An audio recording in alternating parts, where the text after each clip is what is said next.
Hello and welcome back to the She Gallery Show. Thank you for being with us. Thank you for being with us, Artistic. Hello. And thank you for watching. You are with us as well tonight and throughout the segment. Please do not hesitate to call and join in the conversation. The phone number will be found at the bottom of the screen throughout the segment. That's 312-738-1060. And please remember that you can always contact us and find us through our website at sharinghisenergygallery.net. Email us, call us, stay connected, get connected. We are so excited. Today we have Artistic, legendary founder of She Nation. Today we are also wrapping up season 6 of the She Gallery Show. It has been a very great season. We are very grateful. We always thank CAN TV for this platform and for allowing us to share a platform with others. Now, Artistic, you have been on CAN TV before, right? Yes. Yeah, a little while ago Yes. over on Green Street. Yes. A little yes. upgrade now. Yeah, definitely. Beautiful. Just a little bit. Now, for those of you who do not know Artistic, Mr. Darrell Roberts, he is from Chicago, innovator into the hip-hop elements. Now, you've been growing up in the city from the southeast of Chicago. You've been really involved with the elements since the beginning. You want to talk to us a little bit about your introduction to the hip-hop elements and what they represent? Sure. My history dates back to what I could remember around 1982. And, I had kind of just came out of the realm of video games and bikes. So, because those were like my first loves. But I had met a friend who had moved on our block. Actually, he was already on our block, but he had came back from California. And he introduced to us popping, where you throw a current through your body from one end to the other. And I had never witnessed it in real person before. I'd seen it on TV, but never had seen it in the flesh. Mm-hmm. And when he did that, I didn't even know what it was called at the time. And I was just so amazed and blown away. After that, we talked and we actually formed a crew. And we called ourselves the Egyptian Breakers. The Egyptian Breakers. So now we are talking about a dance movement. Yes. Which is one of the elements of hip-hop. Yes. Break dancing, including popping. Yes. Right. Yes. So once we got involved into it heavily, it really kind of dropped on Chicago between 83 and 84, and a lot of kids were doing it throughout the city. Kids were all over in every neighborhood, on every street corner they were dancing. And I was just compelled to want to get involved with it and learn how to do it. So we started practicing right in our neighborhood, on our block. I grew up on 101st, right off of State Street in the Roseland area community. And, and like I said, we called ourselves the Egyptian Breakers.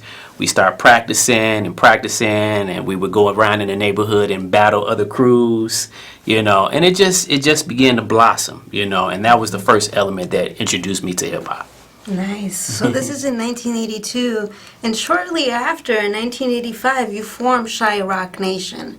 And you had the rest of the elements. How did that come about? Well, actually, in 1985, I entered high school. I met some people that were a part of the She Nation. It was actually just being formed. Mm-hmm. So I wasn't really one of the founders. I was just a pioneer of it because it was already kind of moving when I came around. I actually officially joined the organization in 1987, but I started doing the graffiti in 1985. Mm-hmm. And so I wanted to be a part of a bigger group creative-minded individuals. Mm-hmm. And when I met some of the members from the She Nation, I was, again, compelled to want to become a member of that because they were doing so many great things in the community. Mm-hmm. And they were not only doing things collectively, but they were doing things creatively. And that just kind of influenced me to want to be a part of that.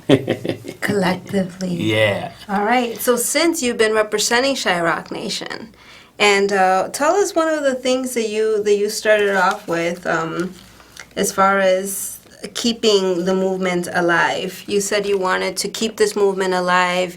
You saw that New York was doing it. You were inspired to start your own recognition for Chicago. You want to talk to us a little bit about Chicago Rocks? Yeah, so we did definitely get influenced by New York because it started in New York.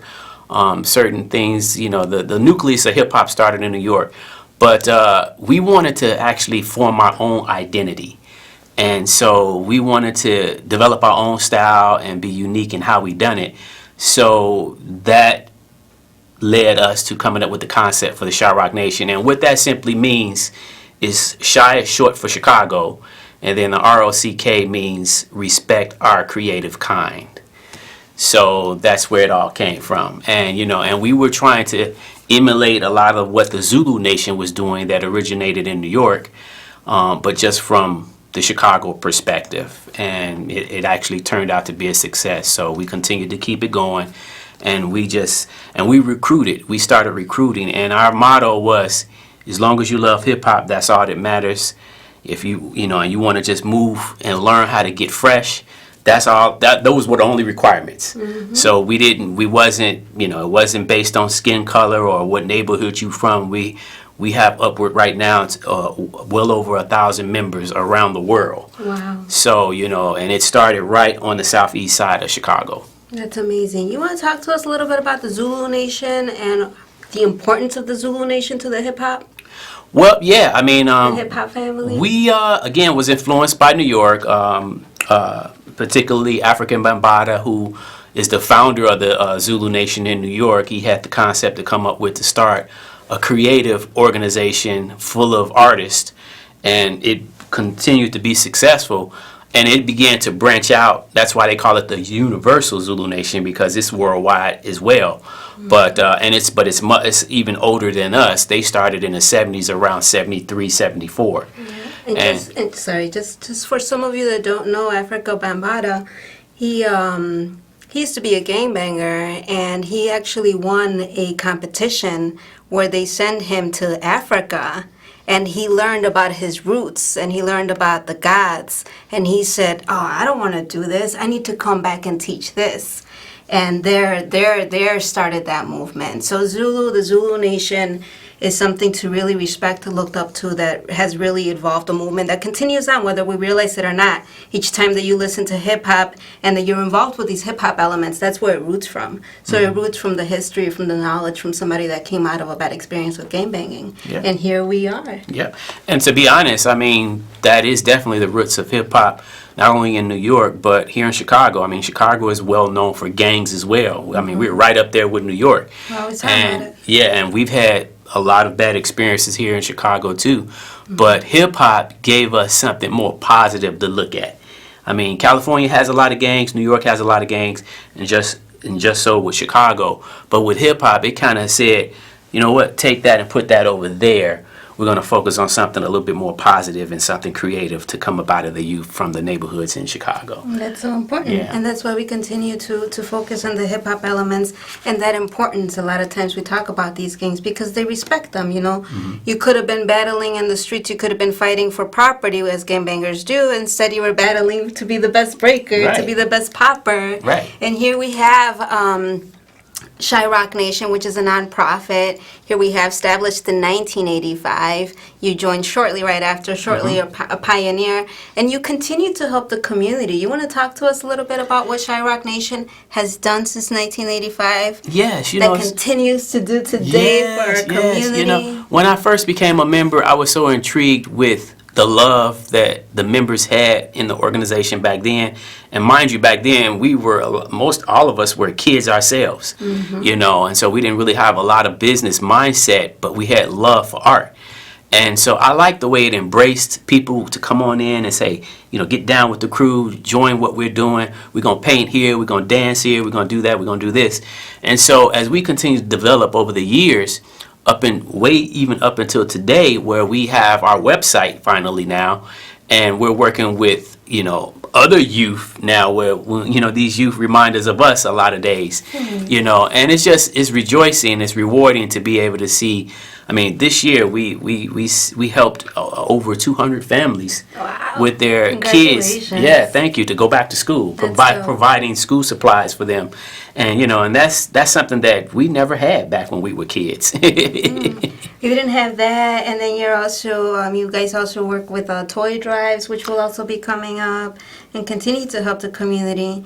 So you, aside from everything that you're doing, I want to take this back to cut and paste days. Okay. So you are an innovator. I mean, you've been with the elements since the beginning, and back in 1992. Yes. Yeah, since 1992, it is now 2019. By the way, you're an author, you're an MC, you're a poet, you're a DJ, you're a b-boy. You are everything that the hip-hop elements represent. You're an educator. You're an author.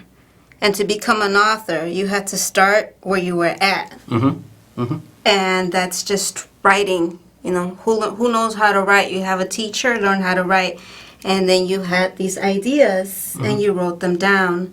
And just by doing that, you got together with your buddy Fear. And again, inspired by the New York movement, you know, again, we were looking up to our peers. And you see that this magazine called The Source is showing a lot of graffiti artists, and they're highlighting them, and you're like, how can I get up there? And you submit something, and you're hoping and waiting for them to get back to you, and then they don't. So you say, I want to do it myself. Right. You want to talk to us a little bit about that journey and what it's led to? Yes, yes. You know, we It's super cool. me and my partner Fear, who was also a crewmate of mine, and my mentor, by the way, he was my graffiti mentor, and we had no formal training or education in publishing. So what we did, we were both artists, graffiti artists. So what we did was the love that we had for hip hop and wanting to showcase it to others when it comes to Chicago, we just took pieces of paper and we began to like just take images, hand-drawn stuff, and just place it on sheets of paper, draw stuff, you know, cut and paste on white sheets of paper, 11 by 17, and then we would take it to Kinko's or Office Max and make copies. Like these, actually these. Can we show them some of these? Now, I want you to remember number 20, all right? I want you to remember the real deal, because this is what this is. Yeah. This is hip-hop culture. Yeah. This is it. Yeah. I say a hip-hop, you don't stop. Up on the top, hip-hop is a cultural movement. Hey, you want to pop something? All right. So what is this freedom of expression? You want to talk to us a little bit about this? So now one thing I did have a lot of back then was photographs. Hand, copy and paste. Yeah, so we did a lot of copy and paste. We both had a lot of photographs though. But we had no computer or no scanner. Typewriter. Yeah, so we would... No emoji, y'all. So a lot of the stuff that we had that was typed didn't even come from our personal computer. It came from other people volunteering to help us. Wanting to be involved. Yeah. You know, and when we put the magazine out in the first couple of stores, they began to sell, and that's when we realized that there was interest out there, and we had to continue to do it. There was no platform for it. And Right. here we are. Right. Now, what year are we talking about here? This debuted, this is the first issue, which debuted in August of 1993. Wow. Yes. This is real history, for real. Coming from the real. Yep, and then these are some of the photographs we took at some of our Chirac meetings, and we had a lot of activity going on in 1993. So this magazine is proof that, you know, it really kind of was a turning point for Chicago hip-hop. That's really important. Now, something that happens with the graffiti movement is that many people don't know who these artists are. Many of them stay anonymous because this form of art was not legal, which it's now become very legal. It's become very popular, and this is why we always pay homage to the innovators, and this is why we are extremely grateful to have people like yourself and all of these innovating artists that we've continued to work with, and we continue to platform, and for that reason. Yes. Because these are the artists that did this. Yes. These are the artists that died. These are the artists that copied and paste. Now, you want to talk to us a little bit about your upgrade from this copy and paste? How have you learned from, you taught yourself all this, copy and paste. What have you learned about publishing and what you needed to do to get to where you are now? We got to the point to where we didn't have an office in the beginning. We were always working out of our homes and wherever we can just, use, whatever space that we could use to have a meeting. And then I came across a gentleman that worked at the Harold Washington Library. And when I met him, he, encouraged us to start having our meetings at the Harold Washington Library, thereby where we started to have a more business-like setting because we had a closed-off room. We would have tables and chairs. Not only that, we had access to the books. So I began to check out books and read and research about publishing. And that's when I began to learn more about the ins and outs, how to operate a business, how to set up a staff, software and things of that nature. And it just went, history was made at that point. Isn't that amazing? So we're talking about checking out a book? Yeah. At the library? What? This is before Google days. Yeah. Wow. Yeah. And time has moved and evolved so fast. Yes, So since then, you did have a chance to go back to school, and you studied graphic design, which has helped you now with Photoshop, Illustrator. And since 1992, you took all of this, you learned all of this, you started just by doing it. Right. And then you educated yourself. The more that you did it, hands-on, you realized this is what I have to do next. I need to evolve this way. You learned as you went. And then you realized everything that you needed to study, and you did the proper things. You went back to school. You said, this is what I need to study. This is what I have to do. And since 1992, you have applied this. Yes. In November of 2019, we all get to share. I mean, I don't even know what words to use. We all get to gain. We all get to, really, really fill these years of history in one book. And I asked you to remember that one content that was called The Real Deal. So Artistic has been working on publishing a book that represents Chicago's own. You want to talk to us a little bit about The Real Deal and the volumes that we are to await and expect in November? So originally the concept started with the book first before the magazine. And it was entitled The Real Deal. Since the first concept, we was just like, we're going to give it to them the best way we know how, and what better to come up with the title The Real Deal. So, and we kept that. But once we started trying to work on the layout and the content of the book, we realized that the book was so massive and that it's going to take a lot more time to get it together. So we decided to do something on a small scale that we can actually put out to the public and build our way up to the book.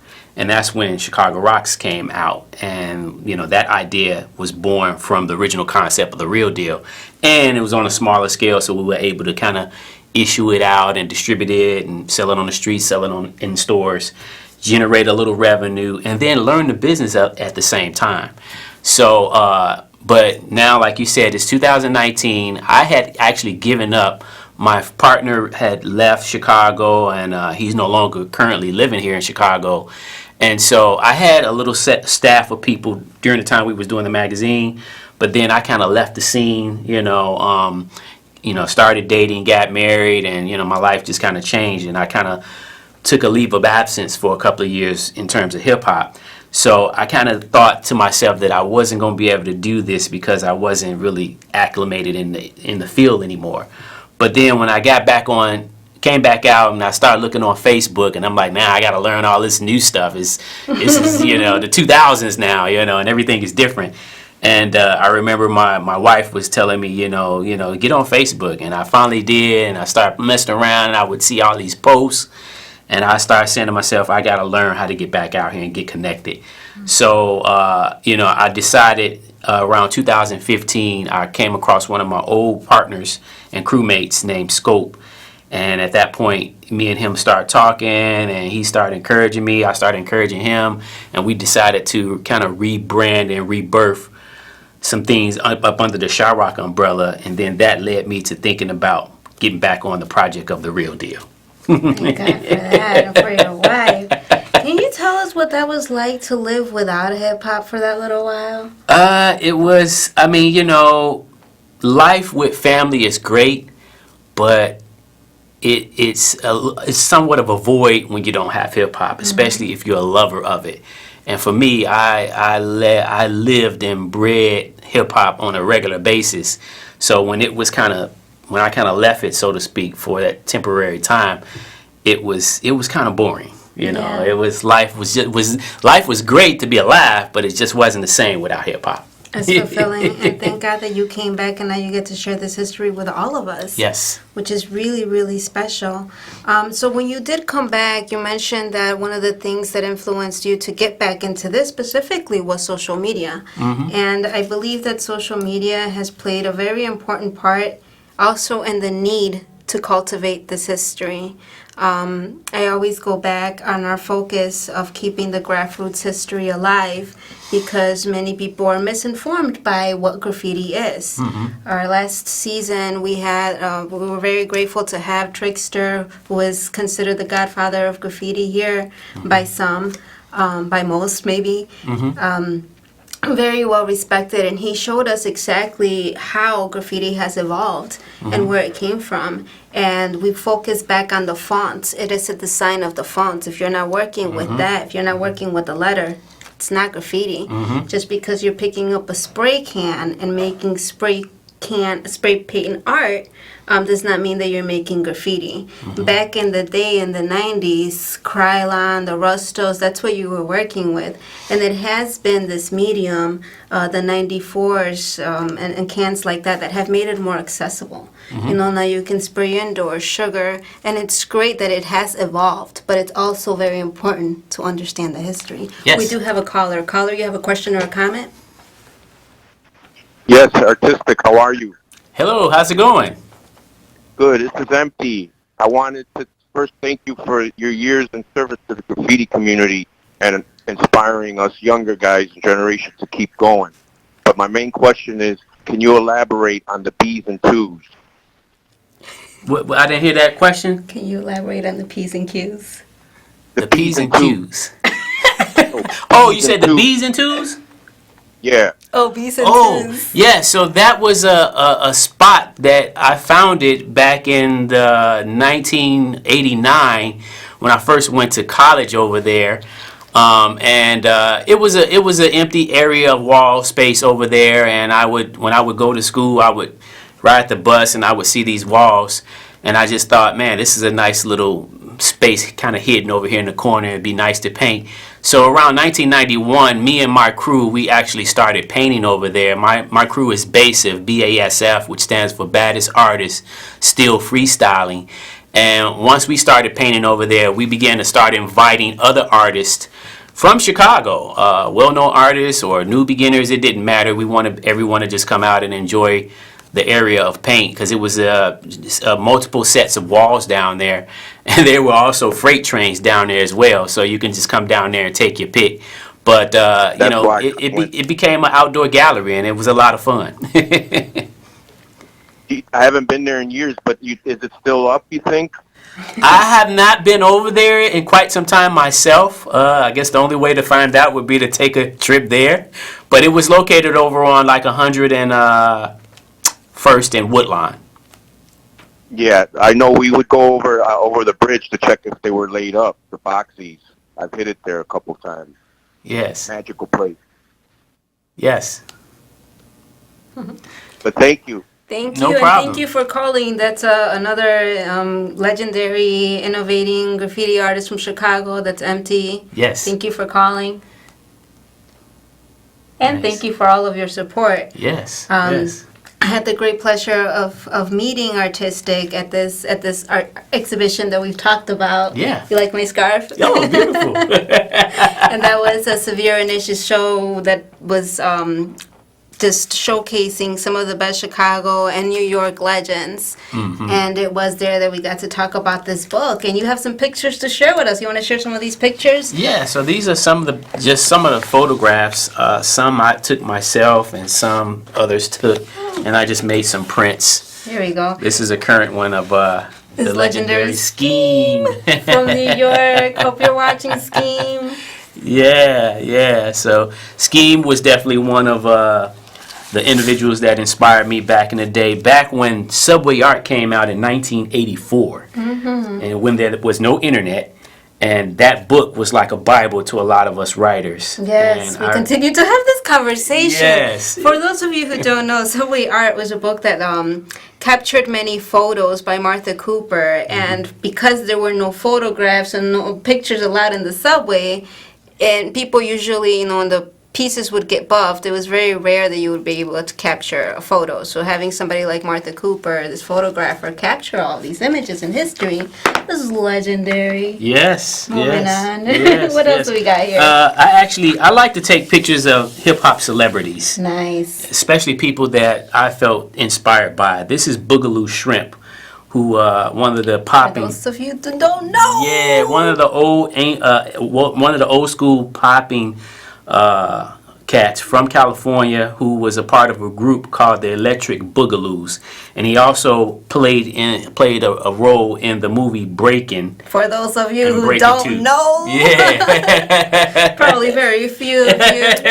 Shame on you otherwise. He's now teaching. He's really giving back to the community. He's teaching. So. He travels. I mean, this was taken about 2 years ago when he was here in Chicago. Nice. But I see him on Facebook all the time, and he's instructing. He's doing classes, and he's traveling and still dancing. And the man is almost 60 years old. Yes. That is amazing. It's so cool that you have this.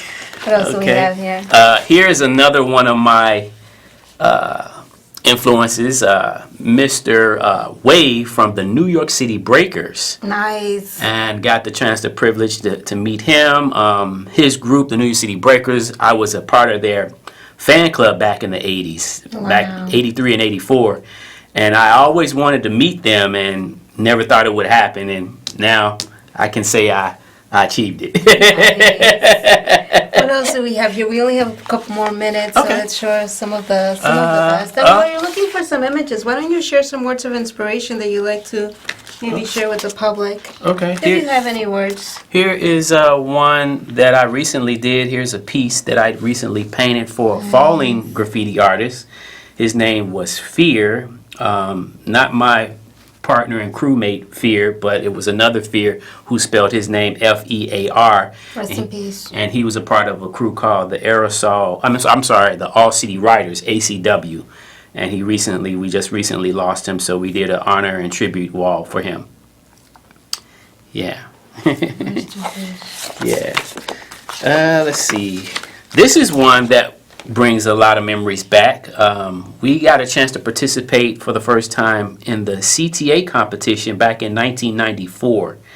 And this was a showcase of artists just like the Meeting of Styles, but this was sponsored by the CTA, the Chicago Transit Authority. I remember this. Yeah. Pengo did an interview talking about this contest that we'll get to share later on. Yeah, so some writers were afraid to be a part of it because we were doing what we did, but I felt sign a release and you'd never paint on their property again. But I felt this was 1994, so the 80s were over. Things were different. I felt it kind of refreshing, in my opinion, because they provided the paint and they provided the wall space. All we had to do was show up and do what we do. And there was no restriction on what we could paint. So to me, it was a great opportunity. I wanted to continue to advance. Other artists wanted to continue to advance. Some artists today have become professional artists that working in exhibits and things of that nature. And you never can forget the love of where it started, but at some point you gotta move forward. Nice. And everything has a root, everything has a beginning, and it continues to evolve. Every time that you feed it with love and water and all Yes. those important elements, it only continues to evolve. And today we continue to see this evolve. So it's very important to preserve this history. We are very grateful for having you tonight, having you all this entire season, cultivating the movement. We really look forward to next season and next year where we invite you to share more of the hip hop elements through more continuing partnerships at the Epiphany Center for the Arts. Stay tuned. Thank you.